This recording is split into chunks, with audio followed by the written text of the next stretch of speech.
Ay, magandang gabi mga bossing. Ang gulong kausap nito si Sarah, no? Bigyan lang tayo reaction dito, ha? Wala pala talaga ito. Ang dami pong mga statements na lumalabas sa different platform, ma'am, na tinapunan mo daw ng laptop ang isang empleyado mo, ma'am, na si Attorney Powa. Do you want to react to that particular statement or narrative?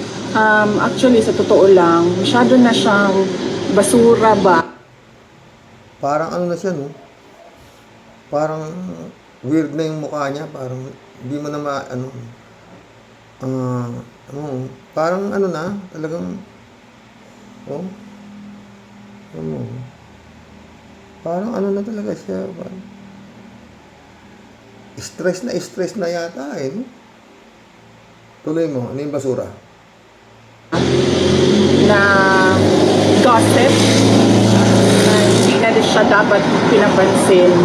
Pero dahil tinanong mo, sagutin ko na lang, never in the history sa akin. Doon ako nabibilib dito kung minsan, eh, mga never in the history, mga universe, ako ano sabihin, no?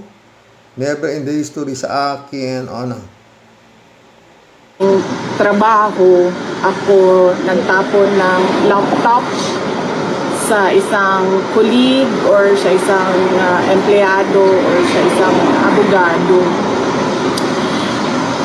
Dahil unang-una, wala naman atang, pag nagtapon ka ng laptop or nagtapon ka ng cellphone, wala siyang benefit sa iyo. And syempre wala siyang benefit sa tatamaan ng laptop or cellphone. Mas maganda, Sarah, kaysa magtapon ka na ano. Sapakin mo lang si Powa. May benefit pa doon, di ba? Kaya ginawa mo doon sa sheriff. Tuloy mo. Pangalawa, hindi ako gumagamit ng laptop kasi hindi ako marunong gumamit ng computer. Patay tayo dyan. Eh, paano ka nag-aral? Hindi ka marunong gumamit ng laptop, hindi ka marunong gumamit ng computer. Puche, anak ko eh, hindi naman nakapagtapos sila pero marunong silang gumamit ng computer saka laptop. Eto, nakapagtapos to eh. Tsaka yun nga, sabi nito, 80 raw nakuha nito sa bar exam eh.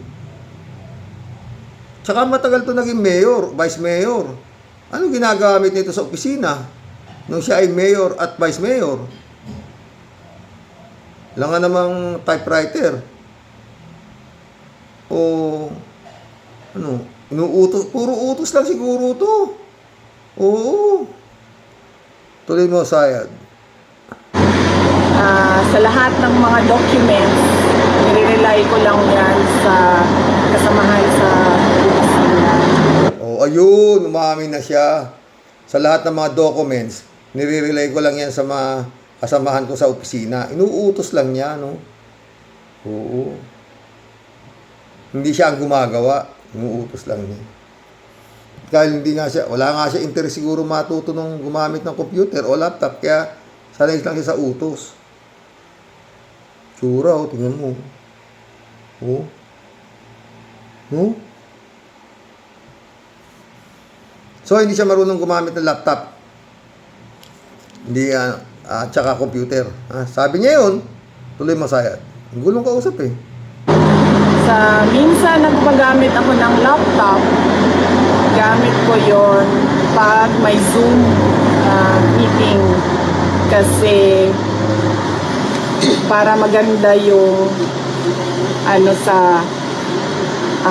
image, para maganda yung image sa Zoom meeting, laptop ang ginagamit ko, hindi.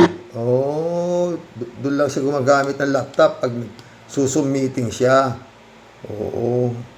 No? Cellphone.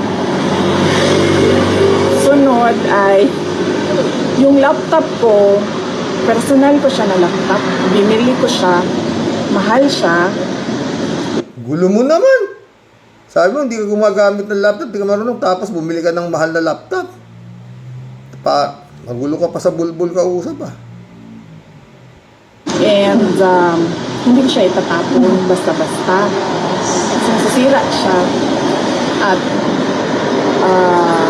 Alam mo, pag hindi ka marunong gumamit ng laptop, bibilin mo muna, siyempre, yung mumurahin lang. Dahil di ka pa na marunong eh, di ba? Ba't ka bibili ng napakamahal na laptop, di mo nang pala alam gamitin? Presidente ho, gustong takuhin ito. Oh, tuloy. mahal, magastos bumili ng bagong laptop. Kasi, tinatanong nyo, bakit private yung laptop ko? Hindi ma-afford ng gobyerno yung gusto ko na laptop. So, Naku, sinisi mo naman yung gobyerno. Hindi raw siya kayang bilihan ng gobyerno ng mahal na laptop. Pucha, sayad, oo. Ay, ewan ko sa'yo. Ano ba to? Pabalik-balik ka nga dyan sa gastos ng gobyerno yung bayad sa mga security mo, gastos ng gobyerno eh. Oh, yung mga, tawag ito? Mga rest house mo, na inuupahan mo ng milyon-milyon. Oh, pera ng gobyerno. Diba? Talagang wala ito mga friend. pabili ako ng laptop, sabi ng mga tao sa gobyerno, hindi daw nila ma-afford yung laptop ko. So, bumili ako. Pwede ba yun? Ikaw ang head ng OBP, tapos nag-odd head ka pa sa DepEd, siyempre, hawak mo yung pera, budget mo, hindi mo nga maipaliwanag kung saan mo napunta yung 125 million na ginastos mo ng, sabi, 11 days, pero pagdating kay Madriaga, pasang bilis pala nangyari talaga ito mga friend. Pagkagaling sa Land Bank, ginabas ng mga tauhan niya sa OBP, ma'am, nandito na. Tayo mo, nasa Jason Velasco, saka sila Chika. O, pasan nyo na doon. Pagkakil kay Velasco, Chika, pinasa naman pala kay Madriaga. Si Madriaga, ayon kay Madriaga, tapos yung 125 million. Within 18 hours, wala pang 24 hours, tapos na. Na-i-distribute na ni Madriaga. O, di ba? Tuloy mo, Sayad.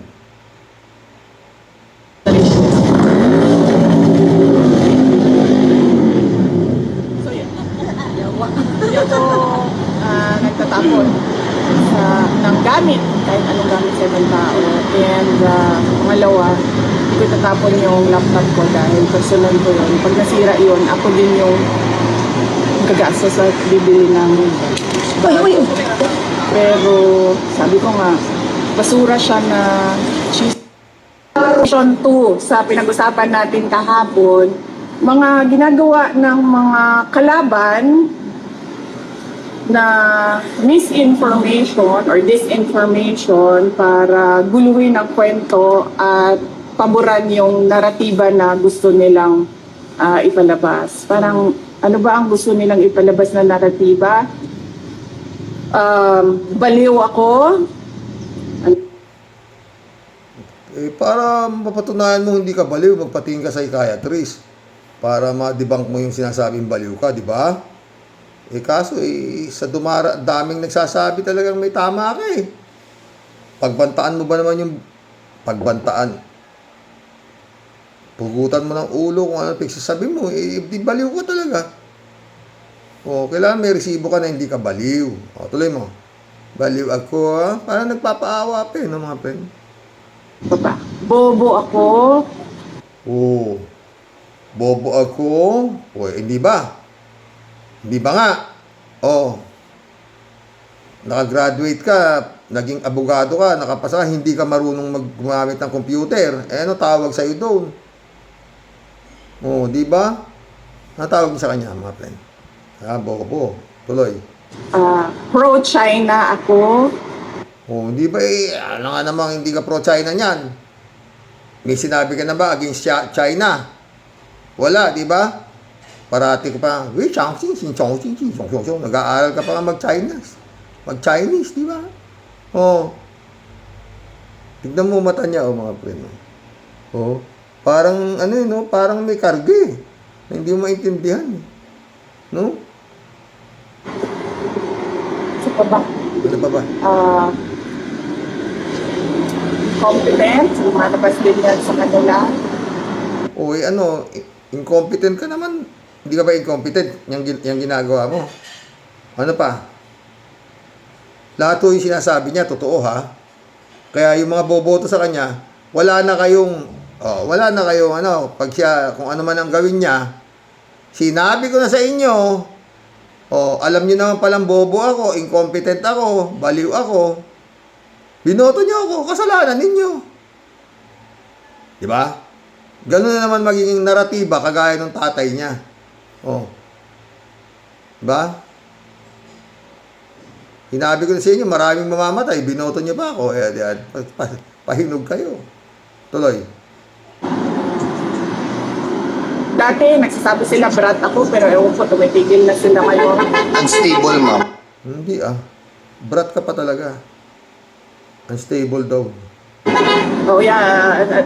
Baliw nga. Baliw. Unstable. So, yun yung sinasabi ko. Basura na siya, pero syempre, dahil nakoconsume siya sa social media. Mulunok no?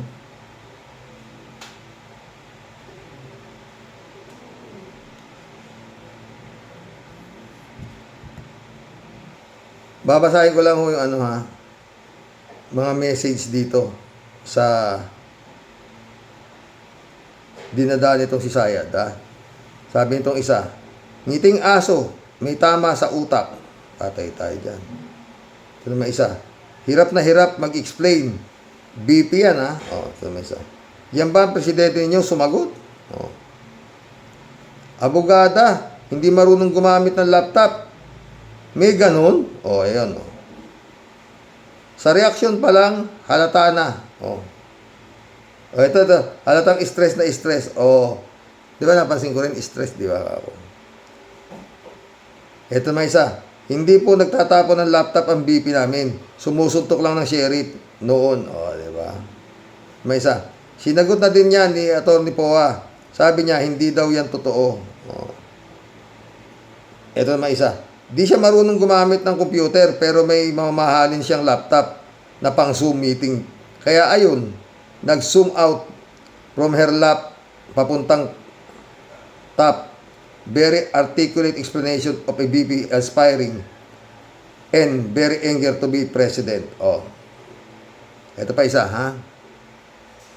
I think mahirap kay Inday Sara magtagalog. Kaya ganyan siya magsalita. Medyo mabagal kasi hindi siya ganyan pag magbisaya. Ewan ko sa'yo.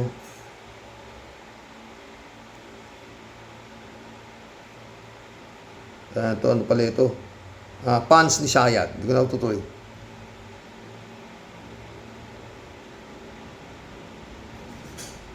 Patay tayo rin. Marami pa rin talagang tanga. Laban lang po, future president. Inilaan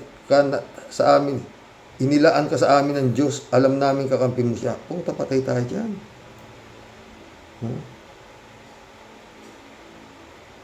Ay, nako mga boss. Ito, breaking news mga friend. 88% of Filipinos want Sara Duterte to face A large majority of Filipinos want Vice President Sara Duterte to face a Senate impeachment trial. That's according to a survey by research firm Tangere. 88% of the respondents said Duterte should answer allegations against her in a formal proceeding. The poll shows that respondents viewed a Senate trial as a venue for the Vice President to publicly defend herself. For updates, visit www.manilatimes.com. ito mga pre, nakakatuwa. I did not make an assassination threat to the president. Sila lang nagsasabi niyan. Sila lang nagsasabi may assassination. Sila nagsasabi may assassin, may gunman. Not say that. A few moments later. Huwag kang mag-alala, ma'am, sa security ko. Kasi may kinausap na ako na tao. Sinabi ko sa kanya, kapag pinatay ako, patayin mo si BBM, si Lisa Araneta, at si Martin Romales. No joke. No joke. Nagdilin na ako, ma'am. I did not make an assassination threat. I did not make an assassination threat. I did not make an assassination. Wala talaga to mga boss. Kaya ito pag humarap to, kaya hindi makaharap to sa Kongreso eh. Wala talaga eh. Hindi sanay, sa totoo lang itong si Sara na to. Hindi sanay itong nakukustyon. Tama, spoiled brat talaga siya. Walang ano. Kagaya tinatanong lang siya, mantakan mo sabi, hindi ako marunong gumamit ng computer tsaka ng laptop. Pero mahal yung laptop ko, ganito. Kung ano-ano lang sinasabi. Oo, tama ang sabi talaga. May tama itong babaeng ito. Oo. No? Tignan niyo mga boss, oh. Oh. Yung gigil parang sanay na sanay mamugot ng ulo. Oh.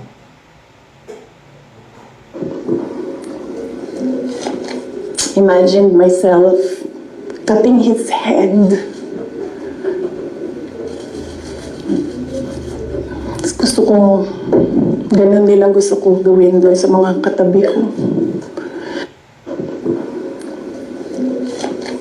Imagine myself cutting his head. Gigil na gigil no? Imagine myself cutting his head. Talagang baliw, di ba? Mga boss. Pero mabigat na ito, ha? Nangunguna sa survey.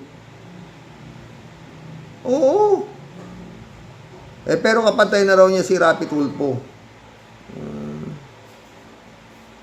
Wala rin akong ano dyan kay Rapi Tulfo.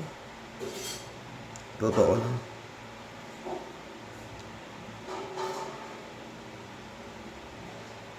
Wala. Alam niyo naman buhay din yan eh. Yung asawa nga niya eh. Di ba? Kaya lang mukhang malakas eh. Wala yata nangyari. Rereklamo ng asawa niya, di ba? Ang daming sa may pera ka talaga sa Pilipinas, so walang imposible. Eto mga boss, Senator Trillanes, 10 senador may vote to convict VP Sara. 10 senador, ang kailangan natin 16, di ba? Pakinggan natin si Sentry. Matuloy po yung trial. No, pero yung difference kasi nung kay Corona tsaka ngayon kay BP Sara, si BP Sara is well known na may mga kaalyado talaga, di ba? Unlike nung panahon ni Corona, hindi naman siya ganun kalinsa. Tsaka kapapular. Kapapular. Wala siyang political leverage na pwedeng sabihin dun sa mga ibang susuporta sa kanya. Malayo kay Corona sa dito kay Sayad eh. Si Sayad may nakatanim na siya na senador eh. Na kagaya ng sabi ni Kimo, sunugin mo man yan, magagamoy digong pa rin dyan. Yun ang problema dyan mga boss eh. Di ba? Tuloy. Na pwede kitang siraan. Pwede ba nating asahan yung gano'n?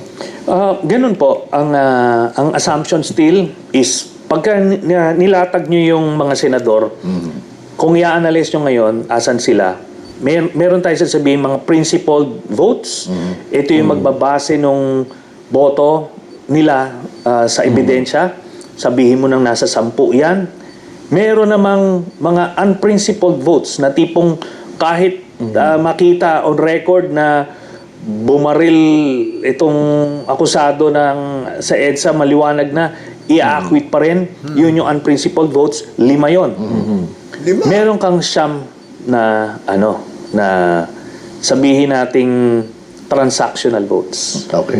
Ito yung naaareglo, ika nga. Masakit man pakinggan, pero political reality dictates na ganun. Na sila, na pwede silang pumaling dito, depende sa Ito mabigat yung sinasabi mo, Sentry May 5 daw na boboto na maski anong mangyari, i-acquit si Sara. Meron daw siyang 10 yata na boboto base sa ebidensya. Kaya ito, sinasabi ni Sentry mga friend. Papayag ba taong bayan na i-acquit si Sayad? Si Sayad, kita-kita niyo ng ebidensya. Kailangan magkaroon ng people power. Kagaya na nangyari kay Erap. Di ba? dapat ang magdi-decide yan, taong bayan na. Dahil po tayo gagarapalin ng Senado, gano'n, nung mga gunggong na senador. Iakwit at iakwit nila yan, maski tambak-tambak na yung ebidensya na kung anong kawalang yan, meron yan. O, di ba? Tuloy. Yan siya at dun sa areglo. Alright. Without naming names, Senator, Opo. do you have some, may listahan ka ba sa isip mo kung sino-sino yung alam mong kahit pitong tumbling dyan sa Senado Hindi boboto. hindi boboto? Mag-a-acquit. Napabo. 5 po. Lima. 5 po yan. Okay. So, 5 yung hindi. yung mag-a-acquit. Yung mag-a-acquit, 5. Yan, 5 yun. Okay. Sure. oo, Sure na yan. Kaya nga kahit na ano ng ebidensya lumabas dyan, mag-a-acquit sila. Okay. So, meron sa Si ano yan? Si Kimo, si Bongo, si Aimee, Marco Beta, yung pa isa, baka Villanueva o sino, o Erap, si Estrada, o di ba si Estrada? po na ako, kumpiyansa ako na ito, titignan ito purely on evidence. Pag lumabas yung ebidensya and confident kami na lalabas yung ebidensya na makikita nila na talagang nag-commit ng krimen si Sara, itong 10 na to magko-convict. Okay. Merong siyam na maraming political considerations. Oh, for example, may kaso. Di ba? O, teka muna. Pwede kang pumunta dyan kung ayusin niyo yung kaso. Kung sabihin naman ni Sara, pagka ako naging presidente, papardon kita. O I-acquit. bigyan kita amnesty o kung ano ma, i-acquit. Pwede rin siyang gano'n. So yun yung mga komplikasyon dito. Regardless of the evidence yun ha.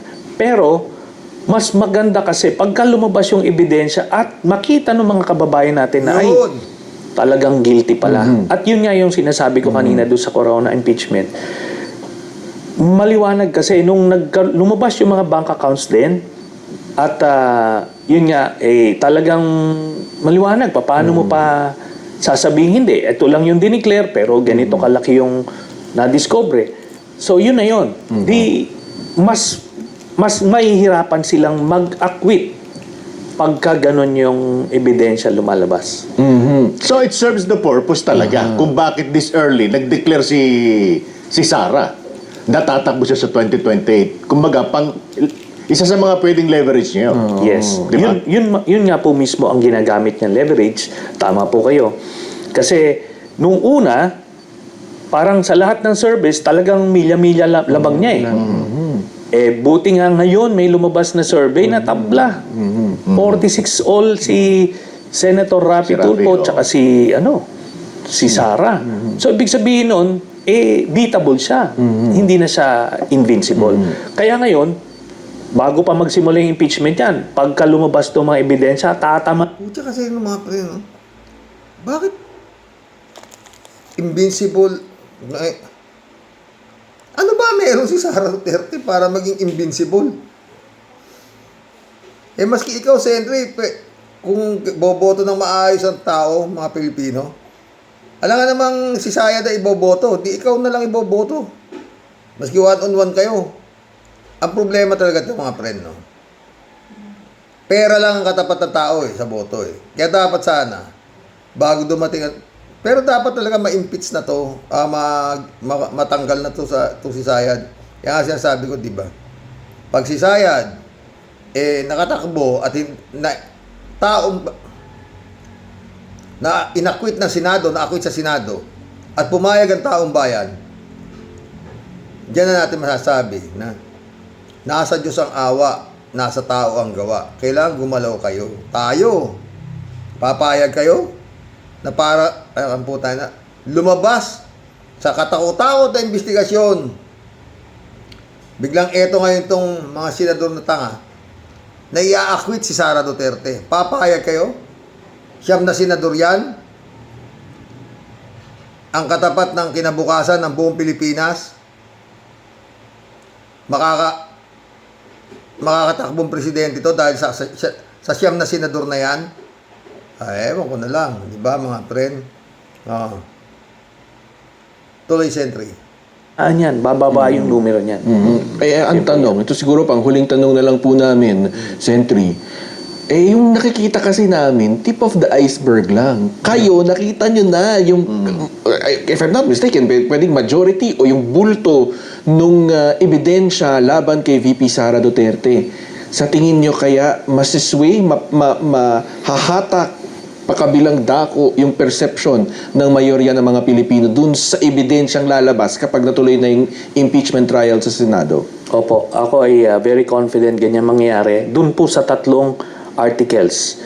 Doon sa Betrayal of Public Trust, yung video, yung sinasabi ko nga ho kanina, na tayo nakita natin at talagang kinilabutan tayo. Pero maraming Pilipino ang hindi nakapanood ng video na yon. Mapapanood nila yan dito sa trial. At sila mismo, makita nila yon. Ano na to, game over. Yung kay Ramil Madriaga, bukod pa yan doon sa mga documentary evidence. Yung Mary Grace Piatos na, biruin mo, 450 million, clearing mo, puro bogus na mga ano. So, maliwanag po yung dokumento doon. Tapos, ito nga, ill-gotten wealth. Na all this time, nagpostura sila na simple mga tao, kumakain sa karinderya, natutulog sa kulambo, tapos galit sa droga, pero dito lalabas. Bilyon-bilyon ang pera ni Sara Duterte at ni Mans Carpio. Tapos, meron pa silang pera na tinanggap mula sa drug lord. Pag ganyan po ay lumabas, talagang marami hong magsasabing, karapat-dapat lang makonvict. So you're confident na doon sa mga accusations nito, walang malalaglag? Wala pong malalaglag. Lahat ito solid sa nakita ko, sa na-assess ko, at base dun sa reaction, hindi lang ng mga congressman, kundi yung mga kababayan natin na first time lang nila nakita yun. Talagang naano sila, nakumbinsi sila. Siguro isa pang huling tanong, sa tingin nyo dapat pinabayaan na lang nila na nag-umusad yung unang impeachment kaysa hinayaan ito? Kasi parang mas matindi to mas siksik at mas siniguro na talagang yung mga ebidensya at yung mga lalabas na ebidensya yun yung pwedeng mag-convict. In hindsight, yes, tapos kanila pa yung mayorya noon. Basta ang aasahan natin mga friend, pagdating sa Senado niyan, magulo yan. Magulo yan. Siguradong gulo yan sa Senado. Si Cayetano, di ba? Ang galing magdadaldal niyan. Talunin nyo na lang sa eleksyon. No? Hindi ko ayokong i-convict yan. Acquitted sa akin yan. Magulo yan. Tignan nyo. Sa Senado, talagang they have all these things going for them. Kaso nga, siguro, yun ang tadhana. Di ba? Talagang kung tinuloy nun, baka ma-acquit. Ngayon, talagang siguro nasa plano na talagang ma-convict siya. So, yun po. Alright. Sige. Sana nga ganon mga friend, Yun nga sana ang plano ng Panginoon, Kasi nga, di ba? Noon, diretso na sana sa Senado pagdating sa Senado, si Chis Escudero, portrait.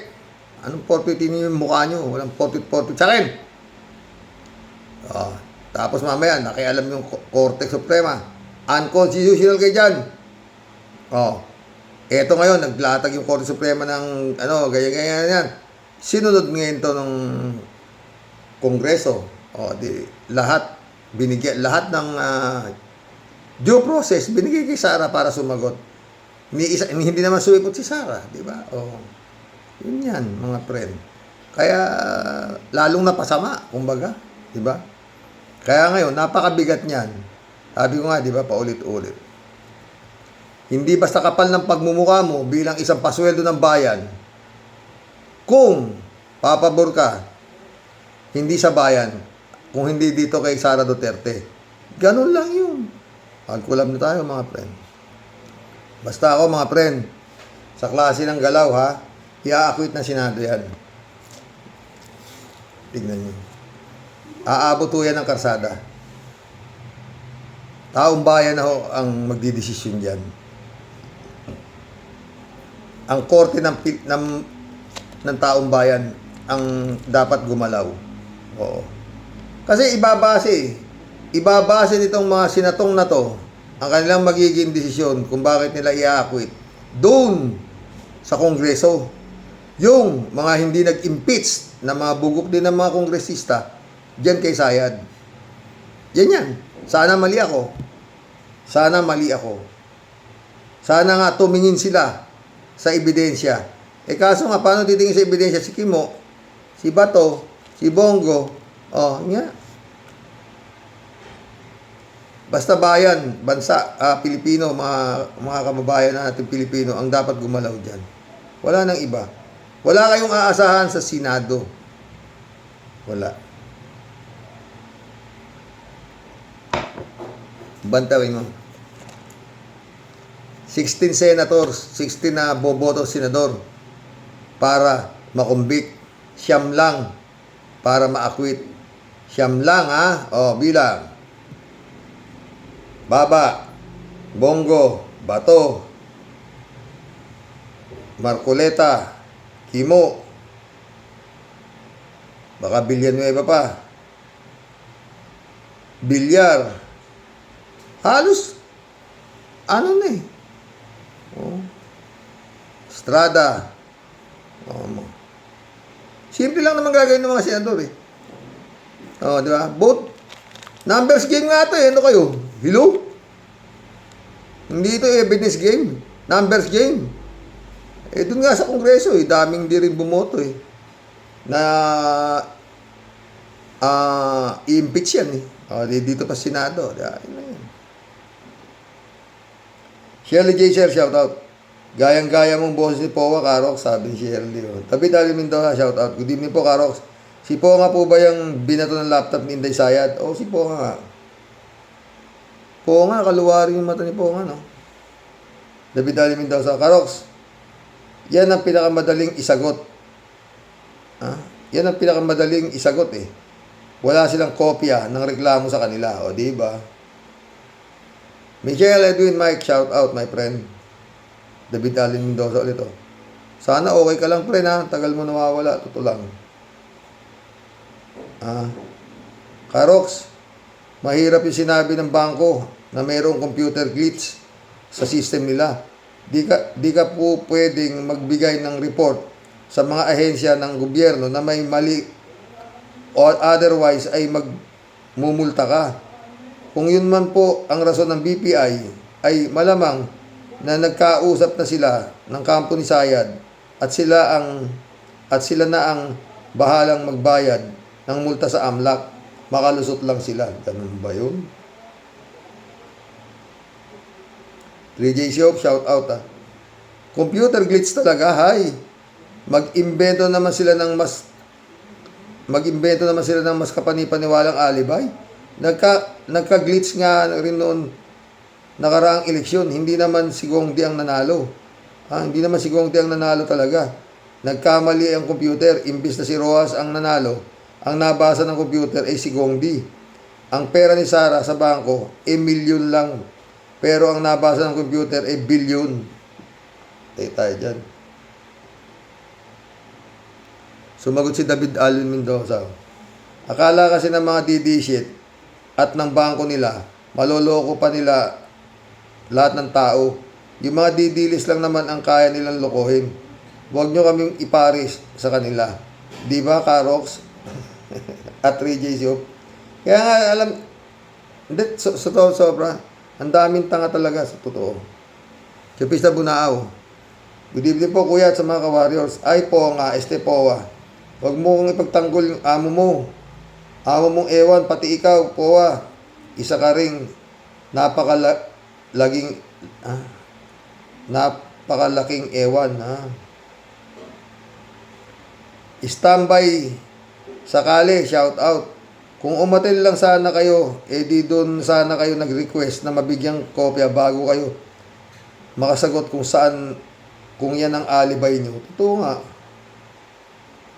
Pastor Yulagon, my friend, shout out Librado Ludovico, hoy po nga, Powa, kung ako sa'yo, bibitaw na lang ako kasi yung ipinagtatanggol mo ay isang baliw. Blessed morning, Karox, and to all warriors. Hindi nga niya pwedeng bitawan yan Hawak din siya sa ilig niyan Sumagot si 3J siya po. Hindi lang baliw, kundi violente pa. Hindi naman na nakaila sa atin ang pagiging violente niya. Nagkalat sa SOCMED ang mga ebidensya na siya ay violente, pati nga kapatid na lalaki. Kailangan pa bang i-memorize yan? O, di ba? Puro lahat sila violente. Mga may sira eh. Rodelio Felipe, shoutout po nga. Lahat naman kayo, professional na sinungaling. O, di ba? Librado Ludovico ulit, o. Hoy, putang ina kang po, singgit. We are not born yesterday, tarantado, kaya nga kayo binayaran na Isayad Lostay, para baloktutin ninyo yung tuwid. Aamin ka ba? May kasalanan niyang amo mo. Kung hindi kayo mga abogado, ewan sa inyo. Mga hunghang. Kalat ni Baya, shout out ha.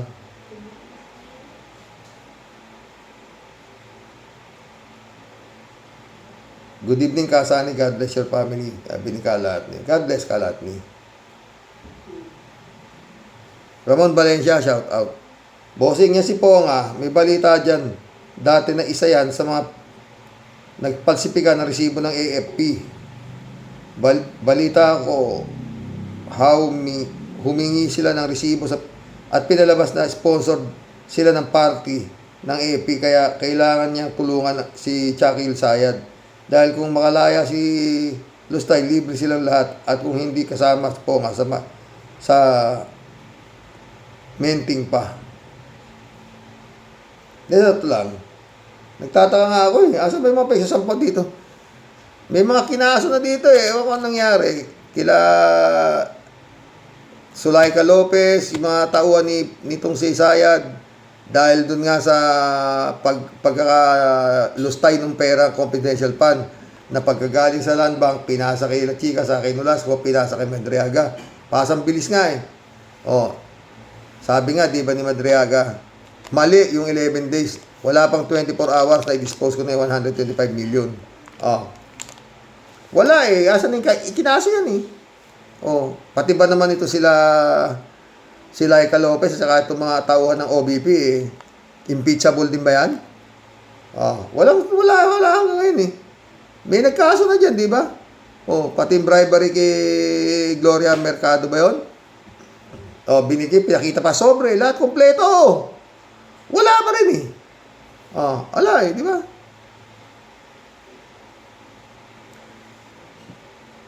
Ramon Valencia, oh. Bossing, yung mga senator at congressman, umahad lang sa impeachment. May kinamkam din yan sa kaban ng bayan. Mga masahol pa sila sa mga hayop na buhaya. Kumusta na sa lahat ng mga Karaoke Warriors at sa pamilya mo? Kumusta na rin sa'yo, Ramon, ha? Rolando Gutay, shout out, ha? Tinamaan ng laptop sa ulo yan Tinamaan ng laptop sa ulo yan. Bumakat sa noo. Ang 6 na letra, Lustay. Mary Lebron, shout out. Good evening, Sir Rox. No skipping ads. Oh, thank you.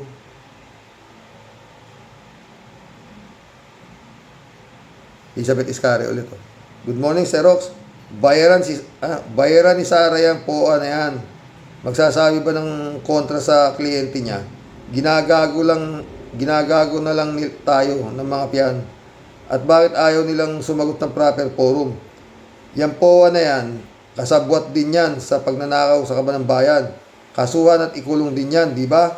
Kinasuhan na nga eh, di ba? Ano nangyari? Wala, di ba? May kaso to eh. Rodelia Alpilor ulit to. Lopo, Sir Rox, sinungaling talaga yung abogado ni Lustay. Diyos mio, ang linaw ng mga pinagagawa ng amo niyang baliw. Sus, di ba ganyan din sinabi niya, dadalo sila sa handang sagutin ang mga ilang araw lang na malapit na hearing, umatras sila. The best silang magsinungaling. Alam mo, Sir Rox, ang gulo na nang nangyayari sa mga iniimbestigahan nila. Ala nang natatapos. Ayan, meron na naman bago. Sapin-sapin na, Sir Rox. Hanggang ngayon, ala pang nakukulong. Sa mga sangkot na mga magnanakaw, nakaka-stress na sila. Salamat, Sir Rox. Ingat tayo lahat and God bless po. God bless Rodelia Alpilor. Yun nga eh. Patong-patong na, putang na wala. Si Panday pa lang ang nakakulong. Rodelio Alpilor ulit, oh. Dapat po, Sir Rox, parang siguradong mananalo ang mabubuting tao. May hangad na kabutihan ang taong bayan. Palitan ang COMELEC at ibalik ang mano-manong bilangan para siguradong walang dayaan, basta walang gapangan. Alam mo, Sir Rox, nakakapagtaka sila. Kitang-kita na nakasalanan, bakit sinasabi pang walang kasalanan? Sobrang kabulagan naman ng taong bayan ay, Sir. Nawawala na ako tuloy ng ganang manood sa mga Dutertaning palibhasa. Daming perang ninakaw, kaya marami silang pambayad. Ay naku, Sir, Diyos bahala sa mga hinayupak ng mga demonyong digong kasama ng nilika nila. Halos nabudol, nalasod mga taong naloko kasi pinasarap ang buhay nila.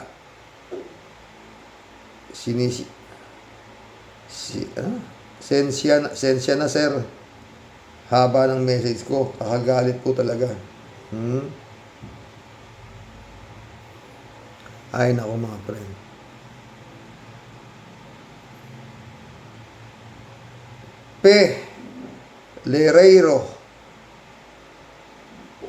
Lereiro. Sabi niya, sikat nga si Lustay, kurakot nung sinapak niya yung sheriff sa Davao. First impression is lasting. Lasting po. She did it once, she can do it again. Sanay po yung si Lustay na sa violenting ugali. Kung gawin niyang magbanta sa buhay ng presidente, magagawa din niya sa ordinaryong tao. Tayong mamayan, not fit as a public servant. Let alone a barangay tanod.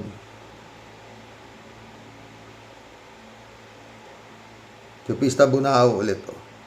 Hoy, Mr. Poa, kala mo di ka makabasag pinggan? Aba sa mga argumento mo, basag na basag. We, totoo di ka nagsisinungaling. Anong mga pinagsasabi, di ka puro kasinungalingan? Huwag nga kami, Ponga. Lahat sila ganyan Ang gagaling nila mag-poker face. Akala mo hindi makabasag pinggan. Yun ang totoo nun. Chupista Bunao ulit. Talagang meron kayong solid defense. Bakit ayaw umati sa house ng amo mo? Huwag niya kay Ponga. May tamit to kuyo Marila Pabianak, shout out Good day po tayo sa mga ka-warriors. Hirap na hirap si Atty. Ponga. Sadyang mahirap talaga mabuhay sa kasinungalingan. Kaya sana, habang may time pa, quit na siya sa panig ng kasamaan. Kasi pag nadikit na sa personalidad niya, sa panig na siya, sa kamalian, walang magagawa yung pagiging mellow touch niya. Magsalita kung ang ipagtatanggol niya ay tulad ni Sara. 3J show po. Si Rox, alam mo, dapat talagang magpa-psychiatric evaluation si Sara. Pati na rin si Barsaga. Ang linaw-linaw ng ebidensya, kitang-kita ng madlang people ang pagkabaliw ng dalawang ito. Sabi ni Atty. Kapunan, dapat talagang ipa-evaluate ang utak ni Sara. Hindi sa nagmamak ako kay Sara, kundi para na rin sariling niyang kapakanan. Walang matinong tao nagagawa ng pinaggagawa ni Sara. Lampas-lampas na siya sa guhit ng katinuan. Baliw na nga Talagang baliw. Baliwanag yan. Shout out, friend Sherwin Sapeda. Christian Sen, July 7, Alcantara. Annalisa Apolinar, shout out sa inyo mga friend Mukhang busy na naman si Tia Deli. Wala siyang comment TJ Show pala ito. Pati itong si Barsaga, Madre Mia Pedrito. Paano ba naging congressman to? Kau naman. Para mong tinanong na paano naging senador si Kimo. Paano ito nanalo? Hindi ba nakita ng kanyang constituent ang differentiation nito? At bakit pinayagan ng pamilya niya na magpolitiko ito? Sinasabi ko na, Sir Rox, hindi dahil binabas ko si Barsaga. Sinasabi ko ito para makapakanan ng sambayan ng Pilipino kasi baka isipin ng tao na pwede palang tumakbong politiko kahit may diferensya sa isip. Totoo naman At para na rin sa kapakanan ni Barsaga, akalain mong sabihin marami daw buhaya sa Congress. at di na raw kailangan magdasal bago mag-open ng session. Baliw, di ba? Yan ang pag na disgrasya si Sayad, naku puta yan. Todas mother pati daughter to Pilipinas. Mapapatanong ka, Panginoon, anong kasalanan ng mga Pilipinas sa mundo? Ganun lang yun. 3J show ulit Sila Sara at Barsaga, certified naman na merong diferensya. Yung mga katulad nila Harry Roque, Panelo, Bato, Robin Hood at iba pang DDS, matino sila pero mas pinili nilang maging baliw in the name of money and power. Totoo yan, kaya sila naging baliw. Pwede naman silang magbago kung gugustuhin nilang kung may takot pa sila sa Diyos. Wala na, Diyos nga nila si Digong. 3J show ulit Si Rox, takot na lang umiiral diyan kay Poa. Kaya ganyan ang mga siya magsalita. Tinakot na siya ni Sara. Binato ka na ng laptop Kaya di na yan makakaatras. Ipagtatanggol si Sara. Nagkakaroon na siya ng nervyos. Pinagsabihan na yan ni Sara na umayos ka kung ayaw mong hindi lang laptop ang dumapo sa mukha mo. So yan. 3J show ulit Si Rox, at least may maganda tayong balita today. Yung si Mabanta, sila pala ang DDS, ang Maleta Kings. Naisahan sila Mabanta ni Martin Romualdez. Nagbigay ng tip sa NBI. Kaya ayun, nahuli na sa entrapment. Pero lumulusot pa, 3J show pa. Ano sabi nitong Mabanta na to? Frame up. Tangina. Tapos wala pa rin ginagawa daw si BBM. Kasi talagang narrative ng DDS, yung wala namang ginagawa si BBM. Bilib ako dito kay NBI Matibag. Ang galing parang si General Torre, walang patawad si Matibag. Huli ang mga dapat hulihin. Jason Saka, Eric Defensor, Gongsley Gibbs. Sara, ma-impeach kasi. Sana ma-impeach kahit pa medyo malabo sa Senado, pero si Lord ang bahala sa Senado. Kahit pa nakapag-bail ang iba, at least may kaso sila. Kaya nga, mga Karaoke Warriors, huwag tayong mawala ng pag-asa dahil si Lord ang kumikilos para sa atin. Sana nga, friend. Eddie Luna, shout out Hello, Karox. Magandang araw sa iyo dyan. Hayop na po ngayon. Kung may pagtanggol ang amo niyang halimaw, gusto niyang gawing anghel, sasabihin mong gago ka, di manigaw, hindi ginagawa ng amo mong halimaw. Kung makapagmura nga sa presidente, sariwa-sariwa, nagbabanta pa, hoy po nga, na mukhang kuneho, sarap mong hampasin ng laptop sa mukha. Puro kasinungalingan pinagsasabi mo, abogado kang tangang gusto mo pang paglulukoy ng mga Pilipino, isa kang tanga. Makapagtanggol ka lang sa amo mo kahit kasinungalingan ginagawa mo sa mga Pilipino na matitino. Doon muna na lang gawin sa Davao, puro kayo mga magluloko sa tao, sarap mong sampalin na hayop. Sampalin na sakop ng tenga. Salamat, Karox. Nag-high blood itong sinungaling na yan. Nakaka-high blood. Oo nga, nakaka-high blood talaga.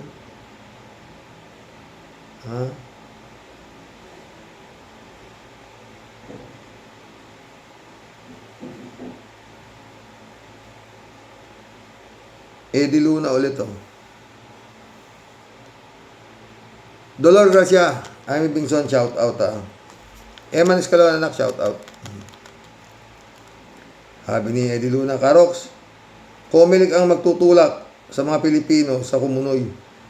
Malalakas loob ng demonyo na yan dahil isa sa malaking inaasahan nila na magbubuhos ng kwarta sa 2028 ay mga China. Naglalaway na ng luwa ng mata sa bilyon na inaasahan nila sa 2028. Kaya kahit mga may diferensya sa utak, parang sigurado na sila. Kaya tingnan mo, Karox, ang galawan ng matitino. Magiging malasado na utak.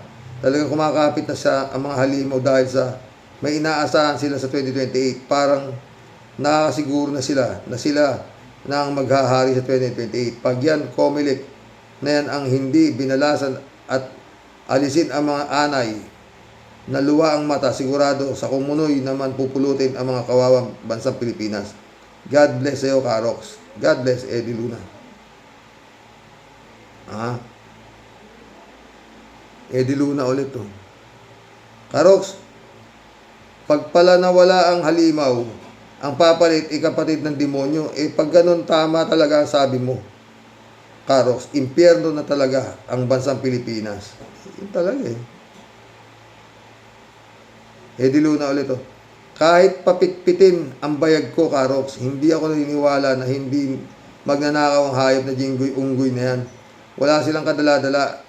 Magsama-sama sila sa ulungan ni Nardong Kupit. Salamat ulit, Karox. Mission accomplished, mga boss. Hanggang bukas po muli. Ay, Pilipinas. Lord, save the Philippines. God bless.